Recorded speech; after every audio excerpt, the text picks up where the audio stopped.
Hey everybody, this is a quick video in case you have a KitchenAid dishwasher and it's giving you a 10-1 error code on the digital display. And if you don't have a digital display, it can still indicate this 10-1 through a series of blinking lights. And so basically, if it's not working and it's blinking, it will blink 10 times, it will stop blinking for 2 seconds, and then it will blink once.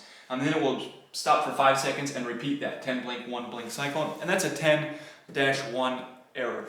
And what this error means is that the detergent dispenser, something is not working. So this could be something physical or this could be something electronic that is not working. So the first thing is to do is to just physically inspect the detergent and the detergent door and everything like that, and make sure everything looks like it's working fine, everything's moving fine, nothing is stuck, nothing is loose, nothing like won't stay shut or something like that. And then if that's not the problem, then if you feel comfortable with it, you can actually get in here and check the wiring behind it and see if there are any wiring issues or anything like that.